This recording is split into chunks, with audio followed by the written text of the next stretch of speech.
All right, hello and welcome to the fourth episode of the Skyline Sports Spotlight. Today I'm bringing on Imaya Anderson from the women's basketball team here at Skyline. How you doing? I'm good. How are you? I'm doing good. I'm glad. Thank you for taking the time today. I really appreciate it. I've interviewed you after games, right? Yes. And so we've had a couple conversations. But what is it like for you getting interviewed as a player? Just, getting your first experience in college. Like, did it happen in high school? Like, what's it like getting interviewed after a game? No, it didn't happen in high school. That's for starters. Okay. It was definitely new to me, but I'm somebody that likes to communicate, likes to talk. So I liked it. I'm like, okay, it's new, it's different. Something that I can see myself doing. I like to do the talking part. I thought it was also good for me to be talking for my team because I felt like I have a lot to say and a lot to give from my team aspect. You play center, right? Yes, I do. That's Skyline. And so your experience here, you obviously, this is your sophomore year. You're almost done. We have one more week left in the season before playoffs.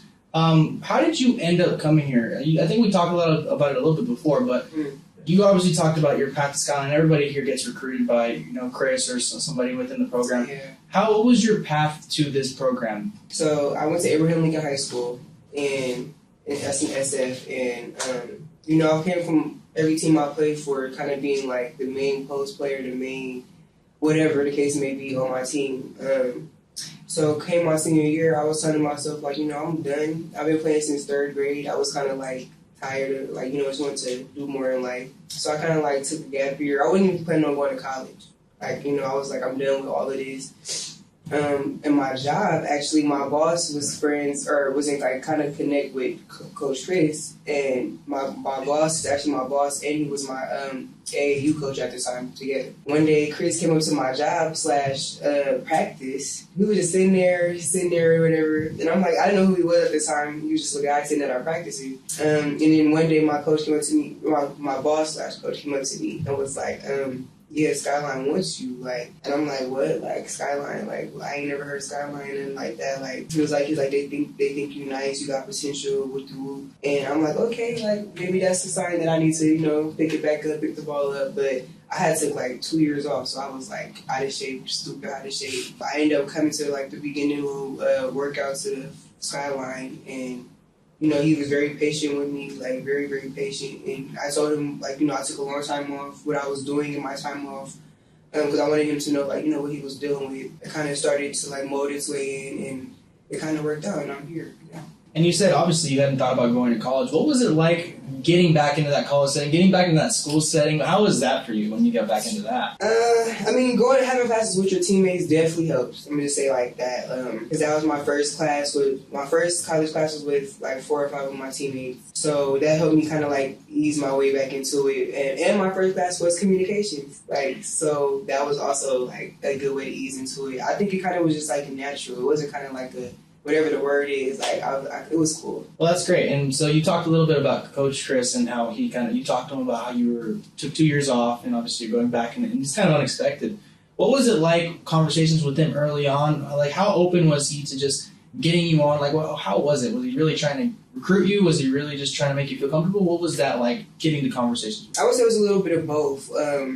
He's very chill, so I would say I could come and talk to him about stuff, very open, transparent with him. I feel you want to find out anyway, so just, be very transparent about it. I came to him and I basically told him, look, I haven't did no running, I haven't did no lifting, I ain't been eating the best, but, I'm willing to cut back and do the work that I need to do, to get where you need me to be, where I need to be, or whatever the case may be. And, he took his time with me, and he every day process. He went a little harder some days he fell back. It's he knew what I needed and what times I needed it. So I would say he's a very, understanding coach, very understanding, and he's willing to work with you for sure. That's really cool, and I had no idea that you'd taken 2 years off before joining Skyline, so that's a really cool experience. What would you say the biggest difference for you playing basketball in college is compared to high school? Because obviously you took 2 years off in high school, but jumping back into it, was it similar? Was it different? How was it in comparison to high school basketball? High school, I would say I didn't take it as serious because I was okay, I always got another year, 4 years, Yeah.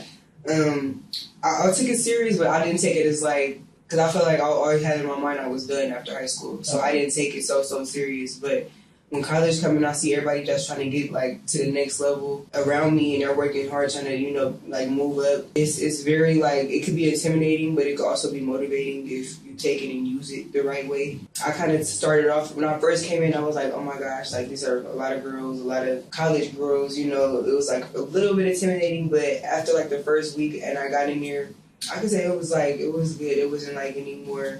It's like I'm here now. I'm going to give myself a chance to do something here and, like not waste my time. 4 years is a lot more than 2. And so you feel like you always had more time than... I did. Yeah. I did. So I did it. Yeah. So I did it. That's how a lot of high school players think, especially ones that aren't thinking about college, because that's not uncommon for a lot of student athletes. JUCO, they don't even know what's out there for them. Exactly. Growing up, you said you played basketball since you were like third grade. So what did it mean for you throughout growing up? Like, what was basketball for you? Basketball was really just something to do to have fun in recess at first, until, people started seeing the potential in me young. I was always the tallest, in my schools. So eventually it's turned into, okay, this is something that I can see myself doing for a long time. I'm good at it. I'm getting better at it. All my friends played too, which, that always helped. So it started off as this is what I want to do with my life. And would you say maybe how was it with your family and how was your family a big support, or was it more of just your friends, school friends and everything like that? Nah, I wouldn't say my family was a big support as far as basketball. I wanted family to be a part of it or be like a big support, and I felt like I could have went further had I had that support. Yeah. Probably D1 by now, probably way bigger than I am. But I feel like I did good, just enough. I did good, just enough good to get to where I'm at today. And I'm grateful for that. And that's cool, the mindset, to have that kind of mindset. And more importantly, to have friends that supported you with that. Because it's, sometimes you got student-athlete friends who are, maybe not playing sports, and that kind of makes it different, because you're on 2 different paths. What does your pregame meal look like before a basketball? Now, you got a game today before, so when this comes out, I don't know if, when it'll come out. But what does your pregame meal look like? Or maybe what do you get from the Skycap? What does your meal look like? It fluctuates, right?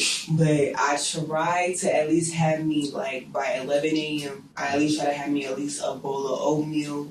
Okay. And a protein shake. Okay, that's good. Okay. Yeah. Because I'm trying to gain back some weight that I lost on top of getting my daily nutrients and vitamins and minerals and stuff. Yep. So I'm taking my protein shakes every day, though. That's every day. Every day? Every day. Every day. Wow. Before I even, get started with my day. That's protein shake.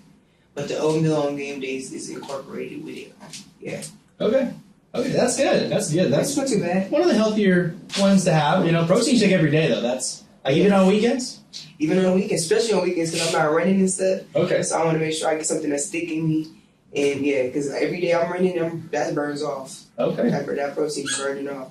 Okay. All right. Well, now I know. Protein shake every single day. Every single day. What has been one of your favorite experiences, either on or off the court here at Skyline? Obviously, you talked about taking 2 years off and then playing high school basketball. But now you're a sophomore and you got a little bit of time under your belt. What would you say one of the biggest memories from playing here is?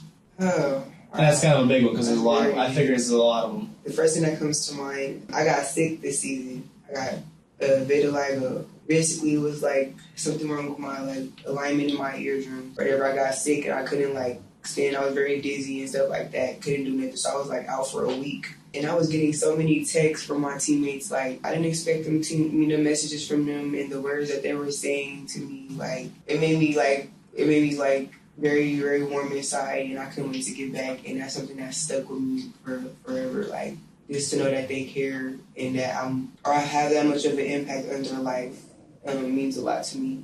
Well, I'm glad you got through it. You said a whole week, right? Yeah. Yeah. Wow, that's a long time to be off. And was it mid-season or when was it? I missed the game. It was in the season. Wow. It was in the season. I think it was our first time playing San Mateo or something like that. I missed it. Oh no, Foothill. When we played Foothill, our first time playing Foothill. Yes, I missed that game. Wow. Yeah. So that's really heartwarming to hear that. That's kind of a cool memory you have, because to get your support for your teammates, especially during mid-season when they're all focused on trying to win basketball game. That's really cool. So your hometown is San Francisco, right? Yes. You grew up, I think Lincoln High School is in Sunset, right? Yes. Yeah. So what was it like growing up in the city? Because I know that's a big place to live. Yes. Well, I'm one of the first starters. Say I'm from Potrero Hill. Okay. You know, by General Hospital. It was like watering. You know, like it taught me a lot. It taught me a lot about independence. It taught me a lot about, you know, survival. It taught me a lot about surviving. You know, I'm still learning to this day, but it taught me a lot of just about how to have your own backbone, be your own person. Don't let this world take your life from you. A lot of things you've learned from your experience playing basketball and everything like that. But yeah, the city's different. I know the city is a different place to grow up. What would you say it was like your first year in the locker room? Obviously, you know, your mindset is I'm coming back to basketball after taking a year, 2 years off. My first time coming back, it was girls here that I've been playing year after year after year. Didn't take no breaks off, none of that. So I was coming in expecting to learn, expecting to gain from others, but I was also coming in knowing what I'm capable of and not letting the time that I took off deter how I'm going to go about this. At first, I can say that, you know, it took me a while to, you know, get back in. I was very tired. People were very patient with me, and it made it comfortable. Like, I would say I would start off with a lot of anxiousness, and eventually it turned into, okay, I'm ready to go. I'm ready to do this. I know what I got to do. I know, you know, what's coming next day. That's a great mindset to have, just to kind of keep it knowing that, you know, they're obviously bringing you here for a reason, right? Mm-hmm. They're not just, you know, bringing you for no reason. They wouldn't ask someone who took 2 years off to come back and play just to mess around. So, another silly question. You obviously have teammates this year. Mm-hmm. You're a sophomore now. Who would you say is the funniest teammate? And you can say yourself, ooh, but who is the funniest teammate on your team? Hey, they see me?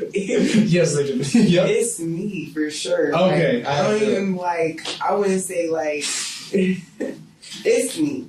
Okay. Just all right. We have others. You know, but it's like if we have a list, then you gotta start at the top of the list, then you go down. I'm up there. I had a feeling you would say that. I had a feeling. Yeah, just okay. Well, then maybe who is number 2? Who would you say is number 2? Number 2, I'm gonna go my homegirl Z. Number 2. Okay. Number 2. You see it as number 2? I got you. Number 2. Okay. You and Z. You and yeah. There you go. Yes, okay. Yes. All right. Z. Okay. I gave her that nickname too. Nobody called her. Oh, really? It's really? Skyline. So me. Okay. So end of the season is coming up. You talked about sophomore night coming up on Friday. When you look back at this season specifically, and obviously you guys have a very good run so far and been very successful, what are you most proud of, or what are you going to take from this season, no matter what the outcome is in playoffs? Never get settled in life. Think you have your life planned out. Because, man, tomorrow it could change. Like, there's other people out here that's dealing with stuff, and you may feel alone, but probably not. And I guess that'll segue into my last question is, what advice would you give to a student athlete thinking about joining JUCO, whether they're taking years off or whether they were coming right out of high school? What advice would you give just to a student thinking about it or kind of wondering if they should? Take your time, have grace with yourself, and understand that it ain't gonna all be peaches and cream. It's gonna be some days where you feel like, why I'm even here? Why do I even want to do this? But it's also going to be days where you feel like, I'm happy I did this, and I stuck with it, and I showed myself I can commit to something. And that's bigger than anything else. That's great advice, and I really appreciate it. So thank you so much for coming on the podcast with me. I really appreciate your time. It was nice talking with you. That's all for this episode of the Skyline Sports Spotlight. Please subscribe and rate us wherever you listen to your podcasts, and we'll see you in the next one. Thank you so much. That was great.